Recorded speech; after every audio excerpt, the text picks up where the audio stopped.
السلام علیکم لسنرز، آج جو ناول ریڈ کرنے جا رہی ہوں وہ ہے میرے رہنما جو کہ تحریر ہے نور راجپوت کی۔ چلیے شروع کرتے ہیں قسط نمبر 15۔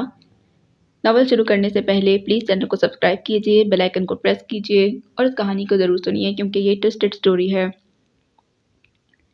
خرم بہت ہی خراب موڈ کے ساتھ گھر واپس آئی تھی، لیکن وہ جب اندر داخل ہوئی تو وہ حیران رہ گئی تھی۔ سامنے فرحات بیٹھا تھا اور وہ شانو اور آپا کو اپنے پاس فون پر کچھ ویڈیو دکھا رہا تھا جسے دیکھ کر ان سب کا ہنس کر برا حال ہو چکا تھا۔ وہ حیرانی سے سب کو سلام کرتی وہیں بیٹھ گئی۔ آج آپ جلدی آ گئے ہادی؟ حرم کو اسے اس وقت گھر پر دیکھ کر حیرت ہوئی تھی، ورنہ وہ شام کو ہی آتا تھا۔ کیوں واپس چلا جاؤں کیا؟ وہ مسکراتا پوچھ رہا تھا۔ نہیں ایسی کوئی بات نہیں، آپ لیٹ آتے ہیں نا اس لیے۔ کھانا لاؤں تمہارے لیے حرم؟ آپا نے پوچھا۔ جی جی لائیں لائیں، آج تو حرم کو کافی بھوک لگی ہوگی، فرحات نے شرارت سے کہا۔ حرم ان کے اس طرح ہنسنے اور معنی خیزی انداز پر باتیں کرنے پر حیران ہو رہی تھی اور دل ہی دل میں ڈر رہی تھی۔ اسے وہ رہ رہ کر کنگن یاد آ رہے تھے۔ نہیں مجھے بھوک نہیں، کچھ دیر سونا چاہتی ہوں۔ وہ وہاں سے بہانہ بنا کر اٹھی تھی۔ اس نے کمرے میں داخل ہونے کے بعد دروازہ بند کر لیا اور پیچھے کب سے کنٹرول کیے ہادی کا کہکا بلند ہوا تھا۔ اگلے دن وہ یونیورسٹی گئی تو اسے سب سے پہلے ملنے والا شخص ریم تھا، جو گیٹ پر ہی اس کا انتظار کر رہا تھا۔ اسے آتا دیکھ کر اس کی طرف بڑھا۔ ہیلو مس نور، گڈ مارننگ، وہ اس کے پاس آتے ہوئے بولا۔ مارننگ، حرم نے نپے تلے انداز میں جواب دیا۔ اب تک اس کا موڈ ٹھیک نہیں ہوا تھا۔ آئی ایم سوری، کل میں آپ کا بیگ آپ تک نہیں پہنچا سکا۔ ایکچولی ان دونوں رابن ہوڈ کی اولادوں میں سے کوئی بھی چیز نکلوانا انتہائی مشکل کام ہے۔ پھر میں آپ کا بیگ لے آیا ہوں، آج چیک کر لیں اس میں کچھ کم تو نہیں۔ رومان نے ہاتھ میں پکڑا شاپنگ بیگ حرم کی جانب بڑھایا جس میں حرم کا اپنا بیگ تھا۔ حرم نے حیرت سے اسے دیکھا اور پھر چپٹنے والے انداز میں بیگ پکڑا۔ اندر واقعی اس کا بیگ تھا جو فرحات نے اسے لا کر دیا تھا۔ اسے دیکھ کر حرم کے چہرے پر رونق بحال ہوئی۔ اس نے بنا رومان کی جانب دیکھا، اپنا بیگ نکال کر کھولا اور اس میں وہ ڈبہ تلاش کرنے لگی جس میں کنگن تھے، لیکن جلدی اس کی سانکھ خشک ہونے لگی۔ وہ باکس غائب تھا۔ کیا مس نور کچھ کم تو نہیں؟ رومان نے اس کے چہرے کی رنگت اڑتی دیکھی اور پوچھا۔ میرے کنگن غائب ہیں، حرم نے خشک ہونٹوں پر زبان پھیرتے کہا۔ اوہ، رومان کے لب افسوس کے انداز میں سکڑے۔ وہ کتنی مشکل سے ان کی الماری سے بیگ چرا کر لایا تھا اور کس طرح کے کنگن تھے؟ رومان نے اس کے چہرے کی زرد رنگت کی جانب دیکھ کر پوچھا اور اسے زندگی میں پہلی بار افسوس کسی اسٹوڈنٹ کی چیز چھن جانے پر ہوا تھا۔ وہ آغا ہاؤس والوں کی خاندانی کنگن تھے جو وہ گم کر چکی تھی۔ یہی سوچ سوچ کر حرم کا دم گھٹ رہا تھا۔ وہ بہت قیمتی تھے، وہ حرم سے کچھ بولا نہیں جا رہا تھا۔ اچھا اب پریشان مت ہو، میں انہیں ڈھونڈ لاؤں گا، وہ اسے حوصلہ دے رہا تھا، جبکہ حرم کو اپنی آنکھوں کے سامنے اندھیرا چھاتا محسوس ہوا۔ وہ فرحات کا دیا پہلا تحفہ ہی گم کر چکی تھی۔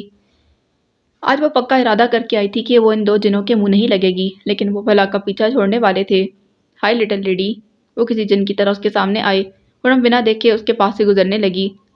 کیا ہوا، آج کچھ بولو گی نہیں؟ گھنگرالے بالوں والے جن نے اس کے سر پر چپت لگاتے پوچھا۔ حرم نے اپنے دانتوں کو سختی سے بھینچا۔ جانتی تھی ان دونوں کی منتیں کرنا فضول تھا، وہ کبھی کنگن لوٹانے والے نہیں تھے۔ لگتا ہے لٹل لیڈی گونگی بیری ہو گئی ہے۔ رون کی بات پر دونوں کا چھت پاڑ کہکا ابھرا تھا۔ تم دونوں میرے منہ مت لگو، تم جو کر چکے ہو کافی ہے، وہ رکتی غصے سے بولی۔ تمہارے کنگن ہم نے کہاں چھپائے یہ نہیں پوچھو گی؟ رون نے ایک آنکھ دباتے اسے آنکھ لگائی۔ اس سے پہلے کہ وہ کچھ جواب دیتی ارش اسے دیکھتی اس کے پاس آئی تھی۔ حرم مڈ ٹرمز ایگزام شروع ہو رہے ہیں، ارش نے دھماکہ کیا۔ کیا؟ وہ حیران ہوئی۔ ہاں جلدی چلو تمہیں شیڈیول دکھاتی ہوں، وہ کہتے حرم کا ہاتھ پکڑ کر لے گئی تھی، جبکہ وہ دونوں بھی ان کے پیچھے پیچھے لپکے۔ ہے لٹل لیڈی، اپنے کانوں کا علاج کروا لو اور اپنی آنکھوں کا بھی، تمہیں آج ہم نظر نہیں آ رہے، وہ اسے پیچھے چلتے اسے چڑھا رہے تھے۔ نوٹس بورڈ پر طلبہ کا ایک جھمگٹا لگا تھا، سب ڈیٹ شیٹ چیک کر رہے تھے۔ ویسے اگر تم چاہو تو ہم کوئی ڈیل کر سکتے ہیں، تمہیں تمہارے کنگن واپس مل جائیں گے، رون بول رہا تھا۔ تبھی حرم کی نظر اچانک ایک سائڈ پر کھڑے دو اسٹوڈنٹس پر پڑی تھی جو عجیب عجیب نظروں سے اسے دیکھ رہے تھے۔ ارے وہ دیکھو، وہ رہے بیچارے غریب جن کے پاس کھانے تک کے پیسے نہیں ہوتے اور انہیں چوری کر کے کھانا پڑتا ہے، وہ رون اور ڈون کی جانب اشارے کرتے کہہ رہے تھے، جو حرم کو سنائی دے گیا تھا، لیکن ان دو جنوں کا دھیان نہیں تھا۔ اب کافی اسٹوڈنٹس کی نظر ان کے موبائل پر تھی اور وہ حرم کو ستائشی نگاہوں سے دیکھ رہے تھے، جبکہ ان دو منگتوں کے لیے ان کی نظروں میں درہم تھا۔ اچانک ڈون کی نظر ان لڑکوں پر پڑی۔ وہ انہیں ہنستا دیکھ کر خود پر غصے سے ان کی طرف بڑھا۔ اسے سمجھ نہیں آیا کہ سب انہیں عجیب نظروں سے کیوں دیکھ رہے تھے۔ حرم تم بہت اچھی ہو، تم نے ان دونوں کے لیے بہت اچھا کام کیا ہے، ہم چندہ ڈال آئے ہیں، شام تک ان دونوں کے کھانے کے پیسے جمع ہو جائیں گے۔ تبھی اس کی وہ دو جڑواں چینی کلاس میٹ اس کی طرف بڑھی تھیں، ان کے ہاتھ میں بھی موبائل تھا۔ چینگ نے مسکراتے کہا، جبکہ حرم حیران ہو رہی تھی کہ آخر ہو کیا رہا تھا، سب اسے ایسے کیوں دیکھ رہے تھے۔ پھر اس کی نظر سوئنگ کے ہاتھ میں پکڑے موبائل پر پڑی اور ویڈیو دیکھ کر حیران رہ گئی۔ وہ دونوں اس کا بیگ اٹھا کر بھاگ رہے تھے جب ویڈیو کو ایڈٹ کیا گیا اور ایک آواز صاف سنائی دے رہی تھی جو پیغام دے رہی تھی، رون اور ڈان بیچارے انتہائی غریب ہیں، ان کے پاس کھانے تک کے پیسے نہیں ہوتے، اس لیے بیچاروں کو اکثر چوری کرنی پڑتی ہے اور اسی لیے وہ اسٹوڈنٹس کی چیزیں چھینتے ہیں۔ ہماری آپ سب اسٹوڈنٹس سے گزارش ہے کہ ان دونوں پر رحم کھایا جائے۔ ہم تمام اسٹوڈنٹس مل کر دونوں کے کھانے کے لیے لائبریری کے باہر چندہ اکٹھا کرنے کے لیے ڈبہ رکھائے ہیں، پلیز جائیں اور اپنی استطاعت کے مطابق اس میں رقم ڈال دیں۔ چنگ نے مسکراتے ہوئے کہا جب حرم حیران ہو رہی تھی کہ آخر ہو کیا رہا تھا، سب اسے ایسے کیوں دیکھ رہے ہیں۔ پھر اس کی نظر سوئنگ کے ہاتھ میں پکڑے موبائل پر پڑی اور ویڈیو دیکھ کر وہ حیران رہ گئی۔ وہ دونوں اس کا بیگ اٹھا کر بھاگ رہے تھے جب ویڈیو کو ایڈٹ کیا گیا تھا اور ایک آواز صاف سنائی دے رہی تھی جو پیغام دے رہی تھی کہ رون اور ڈان بیچارے انتہائی غریب ہیں، ان کے پاس کھانے تک کے پیسے نہیں ہوتے، اس لیے بیچاروں کو اکثر چیزیں چوری کرنی پڑتی ہیں، اس لیے وہ اسٹوڈنٹس کی چیزیں چھینتے ہیں۔ ہماری آپ سب اسٹوڈنٹس سے گزارش ہے کہ ان دونوں پر رحم کھایا جائے۔ ہم تمام اسٹوڈنٹس مل کر دونوں کے کھانے کے انتظام کے لیے لائبریری کے باہر چندے کا ڈبہ رکھائے ہیں، پلیز جائیں اور اپنی استطاعت کے مطابق اس میں رقم ڈالیں۔ وہ ویڈیو دیکھ کر حرم کا بے ساختہ قہقہ ابھرا، اسے فٹ بال لگنے اور ان دونوں کے پیچھے بھاگنے کی ویڈیو کو ایڈٹ کر کے ڈیلیٹ کر دیا گیا تھا۔ وہ حرم کا بیگ اٹھا کر بھاگ رہے تھے، یہ بار بار دکھایا جا رہا تھا اور واقعی ایک چندہ اکٹھا کرنے والا ڈبہ لائبریری کے باہر رکھا گیا تھا۔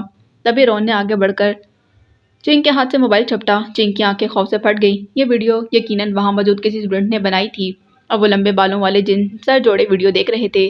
اس سے پہلے کہ ویڈیو ختم ہوتی ارش چلائی تھی، بھاگو حرم! وہ دونوں وہاں سے اسپیڈ مارچ کی تھیں۔ یہ ویڈیو لیک کس نے کی؟ وہ بھاگتے ہوئے ارش سے پوچھ رہی تھی۔ باسی نے ایڈٹ کرنے کے بعد اسے فیس بک گروپ میں ڈال دیا تھا جس میں یونیورسٹی کے 2000 سے بھی اوپر اسٹوڈنٹس ہیں، ارش نے بتایا۔ اتنے لائکس اور کمنٹس مل چکے ہیں کل سے کہ مزہ آ گیا، سارے اسٹوڈنٹ جو ان دونوں سے ڈرتے اب ترس کھا رہے ہیں۔ وہ دونوں یونیورسٹی سے باہر نکل چکی تھیں۔ اب کہاں جائیں؟ حرم نے پوچھا۔ اگر یہاں رکے تو دونوں جن مجھے کچا کھا جائیں گے۔ حرم کا موڈ کافی حد تک فریش ہو چکا تھا۔ 5 منٹ بعد یہاں پاس کے اسٹیشن سے ٹرین گزرے گی، 10 منٹ کے فاصلے پر بیلا کا اپارٹمنٹ ہے، وہاں چلتے ہیں۔ ابھی سے یہ گڈ نیوز سناتے ہیں اور اس کے دشمنوں کا پوری یونیورسٹی میں تماشا بن چکا ہے، ارش نے کہا اور اسٹیشن کی طرف قدم بڑھا دیے تھے۔ وہ چندے کا ڈبہ دیکھ کر ان دونوں کا دماغ گھوم گیا تھا۔ ڈون نے تو جا کر وہ ڈبہ اٹھا لیا تھا، البتہ رون بھوکے شیر کی مانند حرم کو ڈھونڈ رہا تھا۔ اسی بہانے ہمیں مزید کچھ پیسے مل گئے، ڈون نے اپنے گھنگرالے بالوں کو جھٹکا دیتے کہا۔ وہ نہیں چاہتا تھا کہ ان کے غصہ کرنے پر اسٹوڈنٹ ان کا مذاق اڑائیں۔ ریلیکس یار، ایک ایک کو دیکھ لیں گے۔ ڈون نے رون کے کندھے پر ہاتھ رکھ کر اسے پرسکون کرنا چاہا، تبھی ریم ہنستا ان کے پاس آیا۔ مزہ آ گیا ویسے، وہ رون کی طرف دیکھ کر مسکرایا۔ میں چھوڑوں گا نہیں اس کو، وہ گرایا۔ اگر تم لوگ اس کا بیگ واپس کر دیتے تو یہ نوبت نہ آتی، لیکن اب مزہ آ گیا۔ جتنا تم دونوں مشہور تھے نا، اس کا بیگ اٹھا کر بھاگنے کے بعد تم دونوں نے اسے بھی مشہور کر دیا ہے۔ وہ اب انہیں سلگا رہا تھا۔ تم اس کے دوست ہو یا ہمارے دشمن؟ وہ ڈبہ رون کو پکڑاتے ہوئے رومان کے سامنے آیا اور اس کو گریبان سے پکڑا۔ تم لوگوں کا دشمن، ریم نے کہکا لگایا۔ دفع ہو جاؤ تم، رون نے آگے بڑھ کر اس کے پیٹ میں لات رسید کی۔ وہ در سے کرا کر جھکا۔ چھوڑیں گے نہیں اسے جس نے یہ ویڈیو لیک کی ہے۔ اسے وہیں چھوڑ کر وہ ڈبہ لے کر آگے بڑھ گئے تھے۔ اوئے منگتو، یہ بھیک کے پیسے تو چھوڑ دو، رومان نے پیٹ پر ہاتھ رکھ کے چلا کر کہا، لیکن تب تک دونوں کافی آگے نکل چکے تھے۔ وہ بے ساختہ مسکرا دیا تھا۔ جب وہ دونوں اس کے اپارٹمنٹ میں پہنچی تو بیلا گھوڑے بچ کر سوئی ہوئی تھی۔ اتنی دفعہ بیل بجانے کے بعد وہ اٹھ کر آئی۔ شرم کر لو، ایگزام شروع ہو گئے ہیں اور تمہاری نیند ہی پوری نہیں ہوتی۔ ارش نے اسے دیکھتے ہی دھکا دیا اور خود حرم کا ہاتھ پکڑ کر اندر داخل ہوئی۔ بیلا ان دونوں کو صبح صبح خاص طور پر حرم کو دیکھ کر حیران رہ گئی تھی۔ تم دونوں یہاں کیسے؟ تمہارے ازلی دشمنوں سے بچ کر آئے ہیں، حرم نے مسکرا کر جواب دیا۔ اب کیا کر دیا ان کمینوں نے؟ بیلا کا اس کا نام سنتے ہی موڈ خراب ہو گیا تھا۔ ان کے ساتھ کیا ہو رہا ہے یہ پوچھو، جلدی سے نیٹ آن کرو، ارش نے تجسس بھرے لہجے میں کہا۔ بیلا نے فوراً پیروی کی اور پھر وہ ویڈیو دیکھ کر اس کی آنکھوں کی چمک بڑھ گئی۔ وہ چلا کر کھڑی ہو گئی۔ کمال، مزہ آ گیا۔ اب وہ ہنس رہی تھی۔ جو آج تک کوئی نہ کر سکا وہ ویڈیو نے کر دیا۔ اب آیا نا گیم میں ٹوسٹ، 5 منٹ میں تیار ہو کر آتی ہوں، پھر چلتے ہیں یونی، مجھے ان کا غصے والا چہرہ دیکھنا ہے، وہ کہتے ہوئے کمرے کی طرف بڑھ گئی تھی۔ وہ تینوں مال میں تھیں۔ بیلا نے کوئی گفٹ لینا تھا تو پہلے وہ لوگ مال آ گئے تھے۔ حرم چاروں طرف دیکھ رہی تھی، ویسے بھی اسے کچھ خریدنا تو تھا نہیں۔ تبھی اچانک اس کی نظر ایک بچی پر پڑی جو 10 سے 12 سال کی ہوگی اور اس کے ساتھ اس کی ماما بھی تھیں۔ چونکنے کی بات یہ تھی کہ وہ حرم کو کب سے گھورے جا رہی تھی۔ حرم اس کی طرف دیکھ کر مسکرائی۔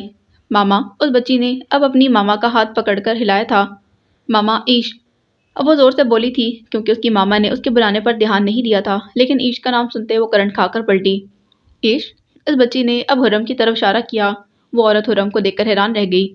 عیش اس کے لبوں سے بھی نکلا تھا۔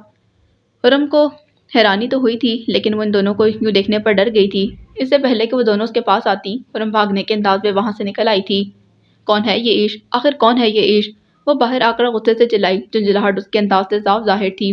بیلا اور عرش اسے ابھی تک دکھائی نہ دے رہی تھیں۔ وہ بس یہ کہتی ہیں کہ میں عیش نہیں ہوں۔ آج اس نے پہلی بار یہ کہا تھا کہ عیش کون ہے، اور ایسے کیسے ہو سکتا تھا کہ وہ پکارے اور کوئی جواب نہ دے۔ اسے اب بہت جلدی عیش سے ملوانے والی تھی تقدیر۔ ٹن ٹن کی آواز زوردار مسلسل گونج رہی تھی۔ وہ ایک جھٹکے سے اٹھ بیٹھی۔ اب تک تو آس پاس کے سبھی لوگ اٹھ گئے ہوں گے۔ او شٹ! اور بڑبڑاتی بیڈ سے چھلانگ لگا کر نیچے اتری۔ سامنے دیوار پر سوئچ بورڈ میں لگا ایک بٹن بند کیا۔ آواز رک گئی تھی، اور پھر اس نے آگے بڑھ کر کھڑکی کھول دی۔ تیز روشنی کے ساتھ ٹھنڈی ہوا کا جھونکا اس کے چہرے سے ٹکرایا اور اندر تک مسرور کر گیا۔ آہستہ آہستہ اس نے آنکھیں کھولی، سبز آنکھیں جن میں زمین اور آسمان سما جائیں، لیکن سامنے والے گھر کی ونڈو میں کھڑی مسز مولے اسے خونخوار نظروں سے گور رہی تھی۔ اسے دیکھ کر اس کے خوبصورت لبوں کی مسکراہٹ سمٹی۔ اس نے کھڑکی سے باہر سر نکال کر آس پاس کے گھروں کو دیکھا۔ سب میں سے ایک جیسا منظر دیکھنے کو ملا۔ تقریباً سبھی لوگوں کے گھروں کی کھڑکیاں کھلی تھیں اور ان میں رہنے والے لوگ کھا جانے والی نظروں سے اسے گور رہے تھے۔ سوری، وہ کان پکڑتی سب کی طرف دیکھتی معافی مانگ رہی تھی، اور اس کے ساتھ ہی زوردار آواز کے ساتھ سب کی کھڑکیاں بند ہو گئی تھیں۔ صبح کی روشنی آہستہ آہستہ پھیل رہی تھی۔ اس گھنٹے کو اتار دو بیٹا۔ اچانک مسز مولے کے گھر سے نیچے والی کھڑکی کھلی اور اس میں سے ایک 70 سالہ بزرگ نے باہر نکل کر بڑے سے گھنٹے کی طرف اشارہ کیا جو اس کی کھڑکی سے تھوڑا اوپر لٹکا تھا۔ اس زندگی میں تو یہ ناممکن ہے، وہ مسکرائی۔ صبح صبح سب کی نیند خراب ہو جاتی ہے، وہ کہہ رہے تھے۔ سوری مسٹر پارکر، آئندہ میں پہلی ٹن کی آواز پر ہی جاگ جاؤں گی، سب کے اٹھنے سے پہلے۔ وہ ابھی بھی مسکرا رہی تھی، اور پھر اس نے چونکتے ہوئے کمرے کے اندر دیکھا۔ ایک لکڑی سے بنی ہوئی میز پر ریت والی گھڑی رکھی تھی۔ ریت آہستہ آہستہ پھسل کر بوتل کے ایک حصے سے دوسرے حصے میں گر رہی تھی۔ یعنی صبح کے کوئی 5:30 کا وقت تھا۔ کمرے میں اس کے علاوہ اور کوئی گھڑی نہیں تھی۔ کمرے کی دیواریں پرانی اور قیمتی پینٹنگ سے مزین تھی۔ قیمتی خوبصورت مورتیاں، خوبصورت پتلے اور نہ جانے کیا کچھ ایک ترتیب سے سجا رکھا تھا۔ کمرے میں پینٹ نہیں تھا اور فرنیچر سے اندازہ لگایا جا سکتا تھا کہ جیسے وہ 16ویں صدی کا کمرہ ہو، بلکہ جیسا وقت 16ویں صدی میں واپس آ گیا ہو۔ اچانک کچھ یاد آنے پر وہ چونکی اور پھر جلدی سے سامنے بنے لکڑی کے الماری کی طرف بڑھ گئی تھی۔ ایک ہی پل میں اس نے اندر سے اپنا مخصوص سوٹ نکالا، جیسے پہلے سے طے کیا ہوا ہو کہ یہی پہننا ہے، اور اسے لے کر ایک دیوار کے سامنے آ گئی۔ اور پھر اس نے دیوار پر ایک سائڈ پر لگی لکڑی کی ایک چھوٹی سی پلیٹ پر ہاتھ رکھا، اور یہ کیا، دیوار کسی لفٹ کے دروازے کی طرح درمیان سے کھلتی چلی گئی۔ وہ مسکراتی ہوئی دروازہ پار کر گئی۔ دیوار ایک بار پھر بند ہو گئی تھی۔ یہ ایک دوسرا کمرہ تھا، کمپیوٹر، لیپ ٹاپ اور دیگر بہت سی مشینری سے مزین۔ ایسا لگ رہا تھا کہ وہ ایک دروازے کے ذریعے 16ویں صدی سے 21ویں صدی میں واپس لوٹ آئی ہو، اور وہ تھی ہی ایسی، وقت کو اپنی مٹھی میں بند کر کے رکھنے والی، وقت کو اپنے حساب سے چلانے والی ایک شہزادہ۔ پورے 15 منٹ بعد وہ اسی دروازے سے واپس اپنے کمرے میں آئی تھی۔ دیوار گیر آئینے کے سامنے کھڑی ہو کر اس نے اپنا جائزہ لیا۔ ہر چیز پرفیکٹ تھی۔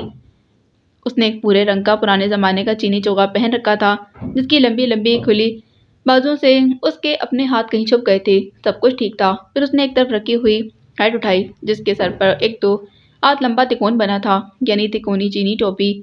اس کو سر پر اوڑھنے کے بعد اس پر لگی ایک ڈوری کھینچ کر اس نے ٹوکری کے نیچے کی البتہ گرے رنگ کے بال شانوں پر بکھر گئے تھے۔ وہ ایک دم تیار تھی، اور آخر نظر خود پر ڈالی جس سے سب آنکھوں کی چمک مزید بڑھ گئی تھی، اور پھر وہ ایک دوسرا دروازہ کھولتی باہر نکل گئی۔ وہ آہستہ آہستہ قدم اٹھاتی سیڑھیاں اتر رہی تھی، مبادا کہیں قدموں کی آواز کسی تک پہنچ نہ جائے اور کوئی اسے دیکھ نہ لے۔ جب اسے یقین ہو گیا کہ سب سوئے ہوئے ہیں، تب وہ بھاگتی لاؤنج عبور کرنے کے بعد جہاز سائز کے دروازے کے پاس آئی۔ زور لگا کر دروازہ کھولا، ایک چرچراہٹ کی آواز ابھری اور وہ زبان دانتوں تلے دباتی باہر نکل گئی۔ دروازہ بند کیا اور اب وہ فل سپیڈ سے لان میں بھاگ رہی تھی۔ اس کے قدم سے مین گیٹ کی جانب بڑھ رہے تھے۔ مین گیٹ پار کرنے کے بعد وہ باہر سڑک پر آ گئی تھی۔ وہ بھاگ نہیں رہی تھی بلکہ تیز تیز قدم اٹھاتی دائیں طرف جا رہی تھی، جہاں اس کی متوقع سواری کھڑی تھی۔ ہوا اور تیز تیز چلنے کے باعث اس کے بال پیچھے کی جانب اڑ رہے تھے۔ بے شک وہ چال سے ہی کسی سلطنت کی شہزادی معلوم ہوتی تھی۔ 5 منٹ بعد وہ اپنی مطلوبہ جگہ پہنچ گئی تھی جہاں ایک گھوڑا کھڑا تھا۔ اس کے پیچھے ایک بگی لگی تھی، سفید رنگ کی بگی۔ آج پھر لیٹ؟ بگی دان نے اسے پاس آتے دیکھ کر کہا۔ سوری، آئندہ خیال رکھوں گا، وہ کہتی بگی میں سوار ہو گئی۔ ہمیشہ ایسے ہی کہتی تھی اور پھر بھول جاتی تھی۔ ابھی بگی کا رخ ایک پہاڑی علاقے کی طرف تھا، خوبصورت سبزہ زاروں اور جنگلوں سے گزرتے ہوئے وہ پھر ایک 16ویں صدی میں لوٹ آئی تھی، جیسے کسی چینی شہزادی کی سواری گزر رہی ہو، اور وہ صرف چہرے کے علاوہ ہر چیز سے ایک چینی لڑکی لگتی تھی۔ جیسے جیسے منزل قریب آ رہی تھی، اس کی سبز آنکھوں کی چمک بڑھتی جا رہی تھی۔ 20 منٹ کے بعد وہ اپنی منزل پر پہنچ چکی تھی۔ وہ بگی سے نیچے اتری، دلچسپی سے سامنے بنی عمارت کی طرف دیکھا جو ریسٹورینٹ یا ہوٹل کے درجے پر تو فائز نہیں تھا، لیکن اگر اسے ڈھابا کہتے تھے تو بھی غلط تھا۔ وہ ایک قہوہ خانہ تھا، ایک چینی قہوہ خانہ جس سے اٹھتی چائے اور قہوے کی دلفریب خوشبو اس تک پہنچ رہی تھی۔ اب وہ اس قہوہ خانے کی طرف بڑھ رہی تھی۔ صبح صبح کے وقت بھی یہاں پر کافی رونق تھی۔ یہ ایک پہاڑی علاقہ تھا اور وہ قہوہ خانہ بھی پہاڑ کے اوپر بنا تھا۔ پہاڑ زیادہ اونچا نہیں تھا بلکہ ایک چھوٹی سی پہاڑی تھی جس پر لکڑی کے خوبصورتی کے ساتھ وہ قہوہ خانہ بنایا گیا تھا۔ وہ اندر آ چکی تھی۔ بہت سی لکڑی کی کرسیاں اور میز بھرے ہوئے تھے جبکہ کچھ خالی بھی تھے۔ وہ چلتے ہوئے ایک میز کے قریب آئی اور پاس رکھی کرسی پر بیٹھ گئی۔ دھوئیں اور قہوے کی خوشبو اندر بہت زیادہ پھیلی ہوئی تھی۔ یہاں سب نے ویسے ہی کپڑے پہن رکھے تھے جیسے وہ پہن کر آئی تھی، اور اکثریت یہاں چینی لوگوں کی تھی جو اس پہاڑی کے پار رہتے تھے۔ بڑے بڑے مٹی اور چاندی کے گلاسوں میں وہ نہ جانے صبح صبح کیا پی رہے تھے، لیکن وہ سب خوش تھے۔ ان کا شور ان کی خوشی بتا رہا تھا۔ اس کی بے چین نظریں کسی کو ڈھونڈ رہی تھیں اور وہ اسے نظر نہیں آیا تھا۔ وہ جانتی بھی تھی جس کا وہ انتظار کر رہی تھی وہ اس وقت کہاں ہوگا۔ پھر وہ اپنی جگہ سے اٹھتے اس قہوہ خانے کے پیچھے کی جانب کھلنے والی کھڑکی میں آ گئی۔ نیچے ایک وادی تھی، وہاں لکڑی سے بنے گھر تھے۔